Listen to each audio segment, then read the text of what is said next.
Hello and welcome to the Untitled Anarchist Seagull channel.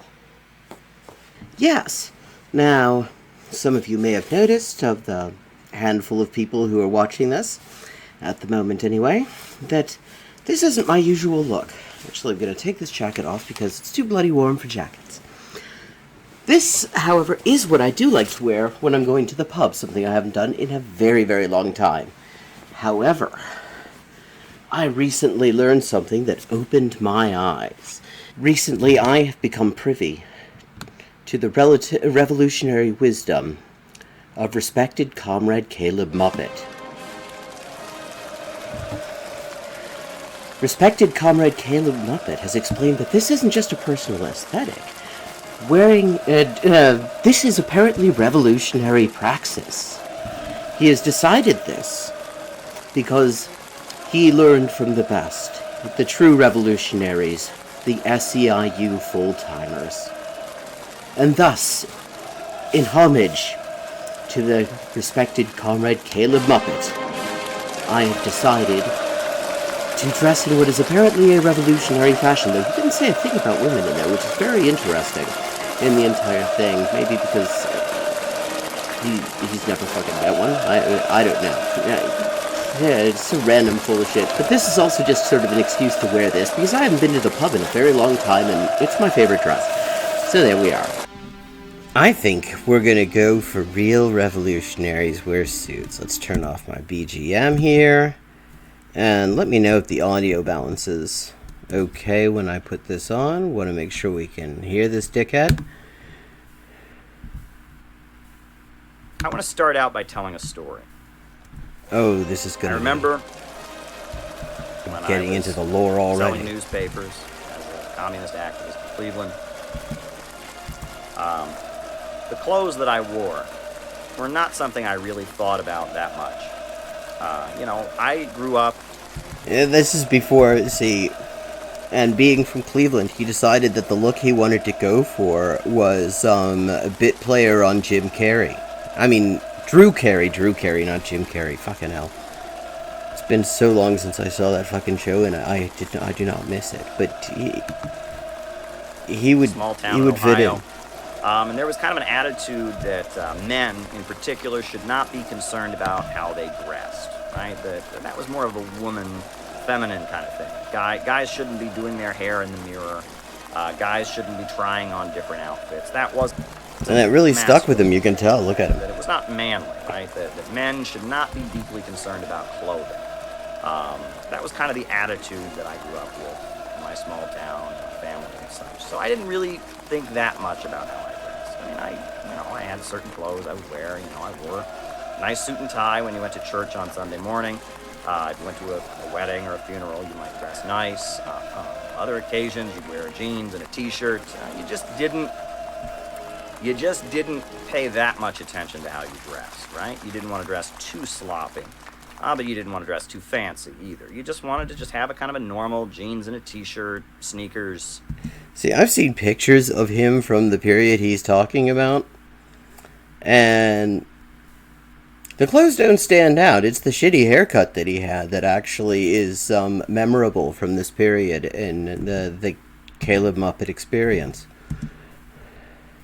Yeah, fucking overgrown mullet. I didn't call them that. Tennis shoes. That was the normal way you dressed, and you didn't think too much about it. That was just how people dressed, and that was how I dressed, and that was that. I remember one group that I was around when we used to sell communist newspapers on the street. We had political t-shirts we would wear. T-shirts that were like symbol, we had one that said like Bush wanted for mass murder or something like that. We would wear that. I never really thought too much about it until there was a friend of mine who was in this political group I was in, and he got a job with the SEIU, the service.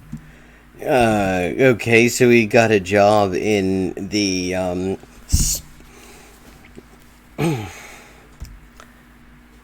the biggest strike-breaking outfit, masquerading as a union around. Employees International Union, SEIU. And I remember he was complaining about his new job with this labor union. And he said, they make me wear a suit all the time. They make me wear a suit all the time. And Well, yes, of course, because otherwise you might start to identify with the workers when you're supposed to be preventing them from actually doing anything that might better their situation, like going on strike. this is not How are you gonna How are you gonna play golf with the boss in jeans and t-shirts? good. This is not working class. That is not the Because Andy Stern thought. when I go to talk to my union members that I work with, I'm wearing a suit. I look more like a boss. I don't Well, yes, yes, exactly, and of course the SEIU. look like an average person when I put on a suit and I go to try to talk to people in a factory. And he just didn't like it. He didn't like the idea of wearing a suit to do his job as a professional union organizer working for the SEIU. I remember thinking about that. And I met another old... This is gonna be good because is this clown about to tell us that his fucking role model is the SEIU? older guy, an older socialist. And he told me an interesting anecdote. He told me about how he recalled at one point when he was selling new socialist newspapers, they would go to downtown Cleveland. And See, he's pausing here because he wants us to imagine downtown Cleveland. This is a concept we have to wrap our heads around. they would go to the area where some of the nicer bars and restaurants were, and that people from working class neighborhoods in downtown Cleveland would go and celebrate on a Friday night. They'd go to a fancy restaurant, they'd go dance at a club, they would go to, nicer places. And folks who worked in factories, Cleveland used to have vast industry in the 1970s and 80s, garment factories, stamping, they had a metal stamping facility.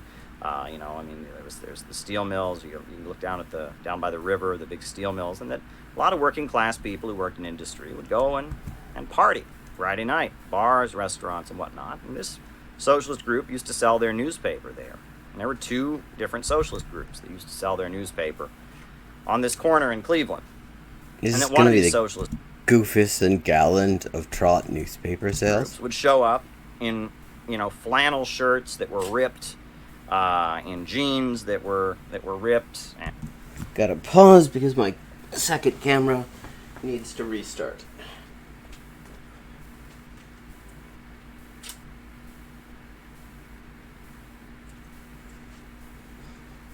Actually, it's just running out of battery. Oh well. And they thought that by looking as ripped up and unkempt and not well groomed as they possibly could, that this was more working class. Okay, interesting. Which of course raises the question if they're trying to figure out how to look like working class people, sort of like Caleb Maupin here is he's talking about how he's worked out his sort of working class cosplay, and so these people apparently had so little contact to working class people that they had to work out how to dress like them. Yeah, which is what this And so there'd be working class interesting people fellow is about to tell us Cleveland about. who'd be on, it'd be Friday night. They're out with their girlfriend or whatever, and they're enjoying Friday evening. They would see one of these college-aged Trotskyites walk up to them with their gnarly, ripped-up jeans and all of that. And they would look the other way. They didn't want to see them. Well, of course not. Nobody wants to see. Here's the thing. It wouldn't matter what the fuck they were wearing. Nobody wants to be sold one of these fucking newspapers. Nobody's ever read one. The people who write in them probably don't read them because they know what's in them, and that's even more reason not to read them. You're going out for a night out. The last thing you fucking want is some random dickhead from the uni coming down to sell you a newspaper both of you know you're never going to read. This was Friday night. This was their night to spend their paycheck. This was their night to celebrate. Well, I'm guessing Oop was also one of them. They took pride in looking nice on Friday night when they went out to work, and they didn't particularly have any desire to engage with some college kid in gnarly ripped up clothes. But Oh, well, see, it's not the clothes, though. They did. I mean, you could be selling pretty much any. Short of selling a guaranteed winning lottery ticket, nobody fucking wants to be accosted on the street randomly. Especially not if it's Friday night and they're going for a drink and hoping to maybe get their ends away. They're not looking for distractions, and they don't want to have a piece of fucking newspaper that they have nothing to carry it in. I mean, yeah, it wasn't the This clothes, other Caleb. socialist group, they put on a nice jacket. They didn't have a tie, but they, had a nice jacket, and people took them more seriously. Yeah, probably didn't read those Another story newspapers that I either. heard, this was told to me, was that among people of color, there's a joke about white people. That they joke that, how do you tell how rich a white person is the joke. And I like how he only knows what kind of jokes people of color tell from, like, third-degree the hearsay answer here. is by how badly they are dressed. And there's a lot of truth. Oh, okay, that's actually... Yeah, that's valid. Yeah, because if you've got money, you don't need to look like you have money. You wear whatever the fuck you want. That's kind of the point of having the thing that capitalism is built around. Truth in that, right? That wealthier In fact, at that point, it becomes a matter of showing just how thoroughly you don't give a fuck what people think. I mean, this is like the entire CV of Elon Musk, and his entire Twitter feed is proof of this. middle class people tend to not pay attention to their physical appearance, especially younger college students, whatnot.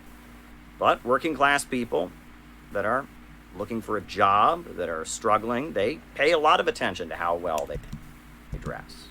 I thought that was an interesting observation. And then I'll never forget the day that I was in Lordstown, which is a small town. Where the fuck is Lordstown? We're gonna look this up. Yeah, nobody wants to see these dickheads with their fucking newspapers. I mean, I've bought two of them in my life. I bought one in Santiago a few years ago I'd never heard of the group, and I was just kind of curious about them, called the Partido Comunista Acción Proletaria. Lordstown, Ohio. Where the hell is this? I always like to know my Northern Ohio knowledge, because Northern Ohio, as far as somebody from Southern Ohio is concerned, is another fucking country. Oh, it's by Akron. Jesus Christ, it's the Boredom Belt. Oh, fucking hell. God, you couldn't fucking pay me to go there. It's just so fucking dead up that way. But, yeah. And that was interesting, because they had a whole thing on electoralism, which was quite good. And then I turn the page, and it's a full-page congratulatory letter to Kim Jong-un, who'd just become, the new replacement. And I was like, okay, yeah. Well, it was only 500 pesos. And the other time was when I was like 16, and this group called Linksrock was just handing things out. 17. And I didn't know better, but it was probably a good thing, because it was part of what sort of got me into any kind of, like, communist politics. But I never got involved with them. I was just reading. It was interesting because I knew that stuff existed, and decided to continue looking for more of it. And I was handing out leaflets to auto workers, members of the United Auto Workers Union, about how their auto plant, UAW, Chrysler plant, was closing down. I was handing out leaflets, and I was wearing shorts, and I was wearing a t-shirt. Yeah, of course he and means I had black long people. hair, and I had who, in his mind, are exclusively represented by the Nation of Islam. He actually had a thing about this I covered in one of my other videos, where he's talking about, well, there's like the authentic representation of black people, and that's the Nation of Islam. And then there's the CIA's conspiracy, which is Black Lives Matter, which he thinks is an actual hierarchical, top-down fucking organization, like the Workers' World Party. What's Hominy 2019? Is that some sort of a corn festival? Oh, Historical Materialism New York. Who are the Sharts?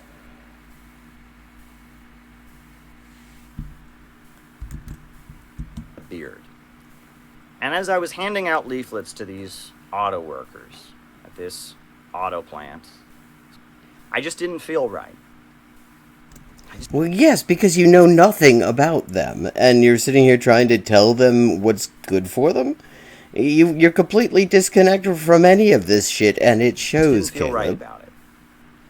And I thought for a moment, right? Because I remembered my friend who had worked for the Service Employees International Union, SEIU, complaining about how they made him wear a suit. And then I had a thought. And I said, This is why it's significant, because it may have been the very first time, and actually the most recent time, that happened to him. how many members does the Service Employees International Union have? How many members does my communist group have? How much money does your communist group have? How much money does the SEIU have? How many employers does the SEIU fucking leadership play golf with? See, he's actually using the SEIU as his fucking left-wing role model. Jesus Christ. I mean, that explains a lot. Oh, the Sparts. Oh shit! I used to get one of their newsletters. I used to pick it up at this newsagent's in downtown Cincinnati. Every single article ended with, and that's why we need to form a revolutionary party of the working class. And I remember I was away for a few years, didn't see it, and then it was there when I came back to visit Cincinnati. Looked at it, and there was a letter to the editor that said, you guys keep on talking about it. This is why we need to build a revolutionary party of the working class, but you never say how to do that. And so they said, well, the way you do that is you build a revolutionary party of the working class. And, I mean, yes, it was...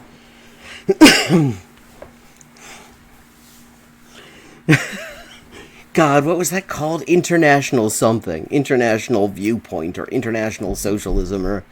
No, it wasn't International Socialism. So, it was this fucking, like, black and white thing on some sort of fairly rough paper, but not newsprint. It felt like typing paper that they'd stapled by hand, but they stocked the news agents in downtown Cincinnati with it. And that's why you build and to do more of that, you need to build a revolutionary party of the working class. That maybe, just maybe, this idea that wearing suits is somehow not revolutionary was wrong. Okay, something is revolutionary because the SEIU does it? Like, seriously? Like, did you look into, Caleb, did you look into, like, what the SEIU actually does? What their fucking reputation is? How many strikes they've pulled off? Because there's hardly fucking any. All they are is basically a fucking fundraising funnel for the Democrats at this point. And that maybe, if you want to approach the working class and win them to maybe Workers' Vanguard, that's exactly what it was. Look presentable. I don't know about that either. I mean, I would let the motherfuckers guard my van.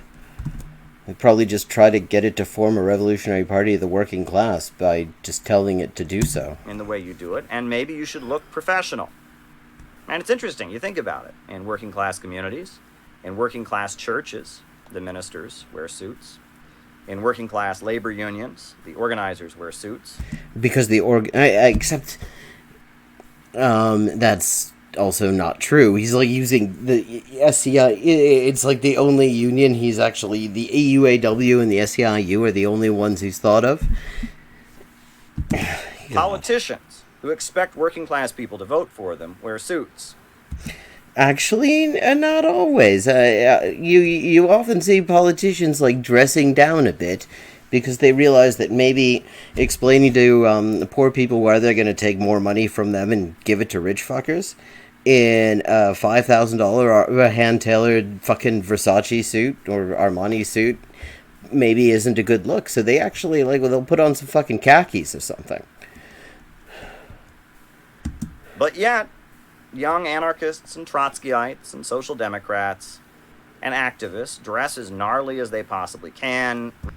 Yeah, yes. He's got us to a T right there. I mean, I guess I don't count as it.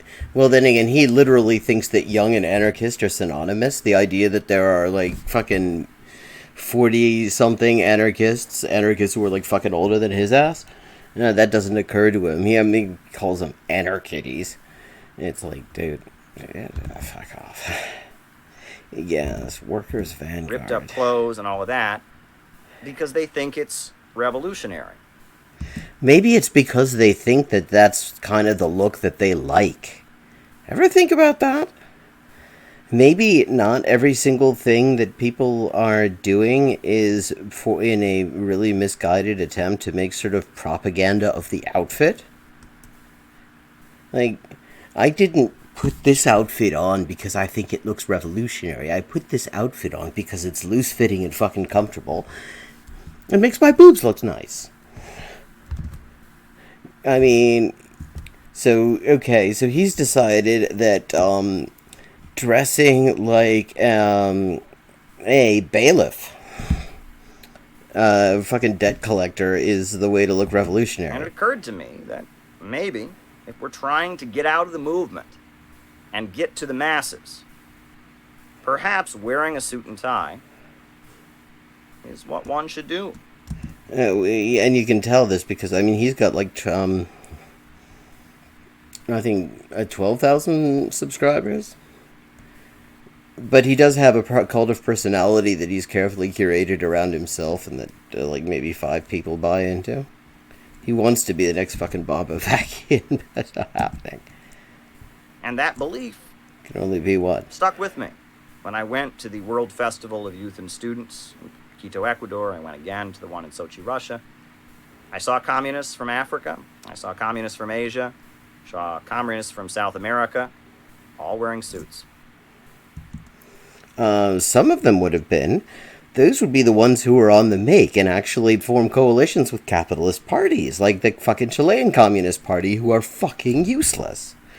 They're more likely to call the cops on striking workers than they are to actually stand with them. Yeah, exactly. In working class labor unions, the organizers wear... Yeah, because the organizers are the fucking workers. Yes, this is... I mean... This stuff isn't hard. But it comes... I mean... Because one thing I can say, because I did the research, I'm not going to, like, dox his dad. I'm still not going to do that, because, I mean, he's got no fucking problem with that. But, I can tell you, he does not come from what you would exactly call a proletarian background. It's not the banker thing that a lot of people think. That turned out, that was a joke that a bunch of people, including myself, misunderstood. But the reason that he has to think about how to cosplay working class is because he has very little contact with it. It's like the anecdote about friend of Lenin's told, where the two of them were sort of jaunting down the street after a night out when they were younger, and, well, younger than dead. This is like the early 20th century, like before, definitely way pre-1917, and they were talking about, you know, the workers, and apparently either Lenin or his friend said, well, you know, where would we find a worker? I mean, that's Caleb right there. All wearing suits and ties. The communist members of parliament in India. Well, oh wow, so a bunch of, like, MPs in the capitalist state dress like members of the capitalist state? You've shocked me there. So they act just like capitalist labor unions that suck up to bosses? Spain. Like, how many revolutions have these motherfuckers in the suits done? Members of parliament in Egypt, communist members of parliament in many parts of the world, communist organizers of youth groups wearing suits and ties. And maybe this way that the left conducts itself in the United States, where we don't wear suits.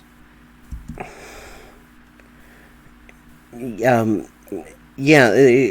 see, personally, I would go and kind of look at the results, but yeah, Caleb's immune to the idea of looking at the results. He's allergic to that. Yeah, I mean, that's why he did look at the results the SEIU gets.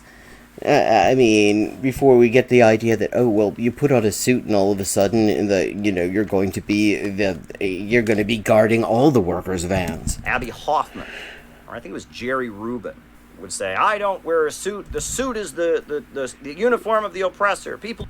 Oh God! So he picks out the Jews. Well, yes, the communists he means are big C communists, third period Stalinist parties.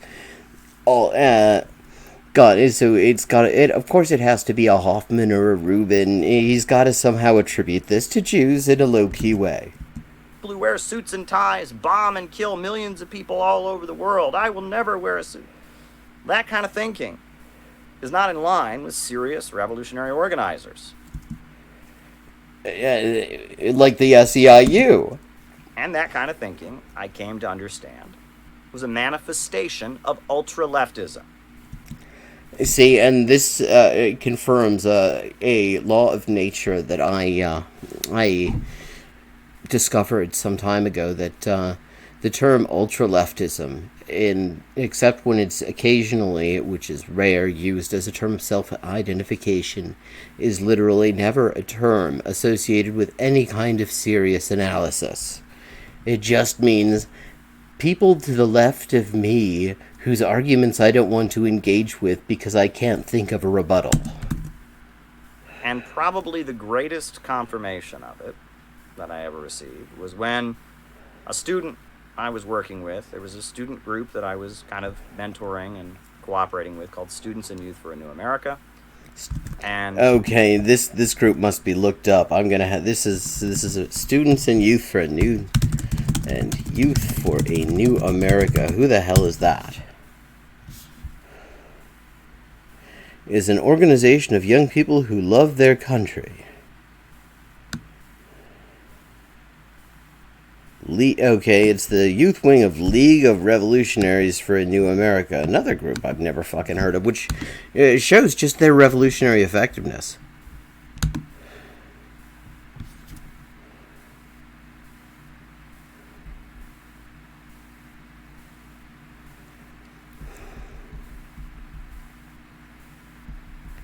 Okay.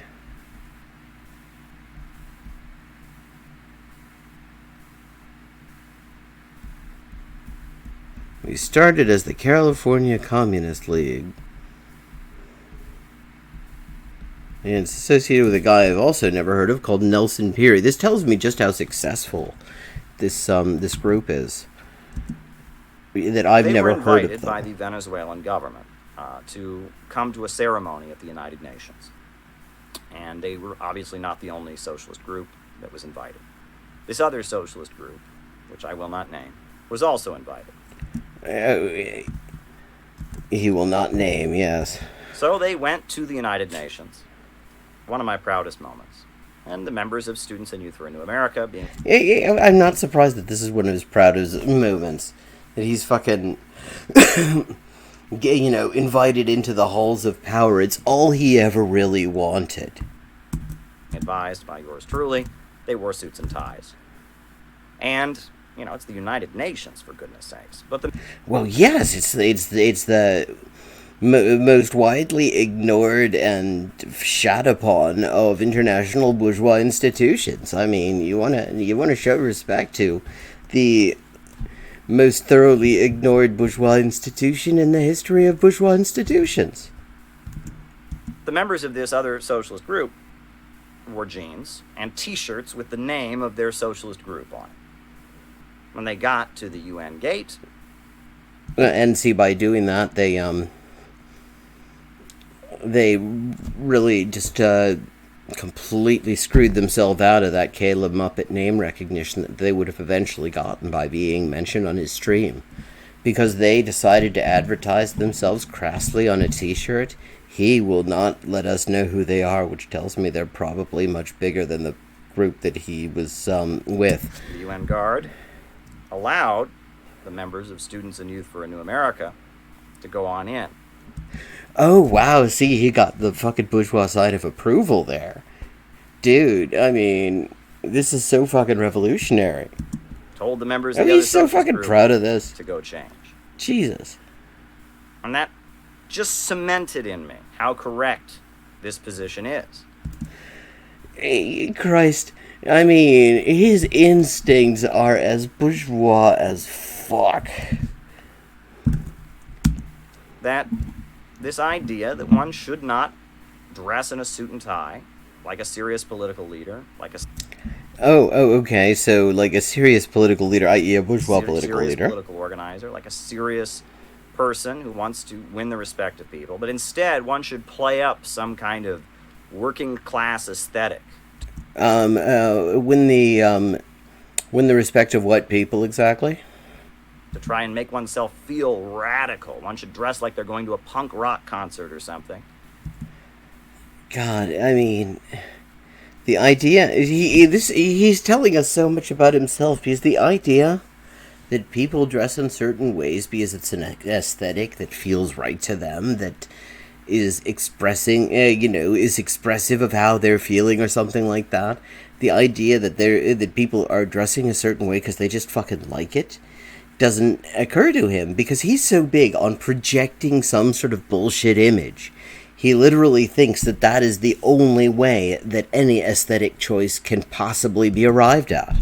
It confirmed my understanding that that was ultra-leftism. That was something that needs to be gotten past. That serious politicians, serious revolutionaries wear suits. And that... well, see, the thing is, serious politicians and serious revolutionaries, two very different groups, Caleb. Not wearing a suit is not working class. It's not working class. It's not professional. It's not... except professional isn't working class. Professional as a fucking aesthetic is all about gatekeeping access to things and keeping working class people, a lot of them, out of revolutionary. It's childish. If this is a game to you, this is a little kind of club that you have with your friends where you feel like you're ultra revolutionary and you're trying to prove to your friend that you're more revolutionary than he is and that he's more revolutionary than you are. And you're less revolutionary than all of them. And you're both trying to kind of pretend you're Che Guevara and he's going to pretend he's Mao. You can pronounce the name right, motherfucker. It's not that hard. Guevara. Guevara, weón. That you're going to have a people's war, but it's all just a game. Don't wear a suit. But if you're serious, put on a suit and tie.